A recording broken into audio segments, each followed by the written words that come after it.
بسم اللہ الرحمن الرحیم۔ السلام علیکم ورحمۃ اللہ وبرکاتہ۔ محترم سامعین و ناظرین، سیرت مصطفیٰ صلی اللہ تعالی علیہ وآلہ وسلم کی قسط نمبر 13 میں خوش آمدید۔ آج ہم اس قسط میں ذکر کریں گے حضور اکرم صلی اللہ تعالی علیہ وآلہ وسلم کا بچپن میں سفر شام اور ایک راہب عیسائی سادھو کے ساتھ ملاقات۔ سفر شام جب حضور صلی اللہ تعالی علیہ وآلہ وسلم کی عمر شریف 12 برس کی ہوئی تو اس وقت ابو طالب نے تجارت کی غرض سے ملک شام کا سفر کیا۔ ابو طالب کو چونکہ حضور صلی اللہ تعالی علیہ وآلہ وسلم سے بہت ہی والہانہ محبت تھی، اس لیے وہ آپ کو بھی اس سفر میں اپنے ہمراہ لے گئے۔ حضور اقدس صلی اللہ تعالی علیہ وآلہ وسلم نے اعلان نبوت سے قبل 3 بار تجارتی سفر فرمایا۔ 2 مرتبہ ملک شام گئے اور 1 بار یمن تشریف لے گئے۔ یہ ملک شام کا پہلا سفر ہے۔ اس سفر کے دوران بصرہ میں وحیرہ راہب عیسائی سادھو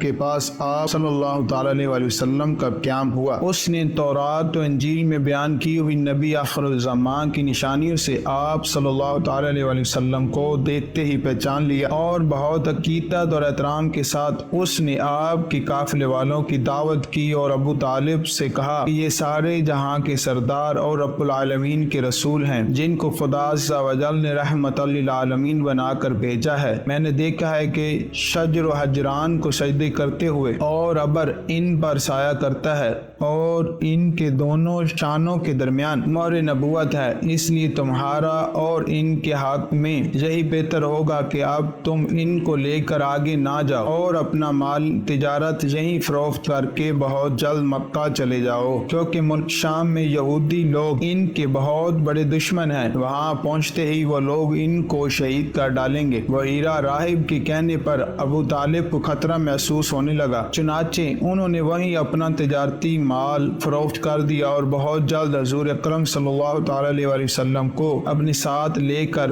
مکہ مکرمہ واپس آ گئے۔ وحیرہ راہب نے چلتے وقت انتہائی عقیدت کے ساتھ آپ صلی اللہ تعالی علیہ وآلہ وسلم کو سفر کا کچھ توشہ بھی دیا۔ اللہ رب العزت کی بارگاہ میں دعا ہے کہ میرا پڑھنا اور آپ کا سننا اپنی بارگاہ میں قبول فرمائے۔ جزاکم اللہ خیر و احسن الجزاء۔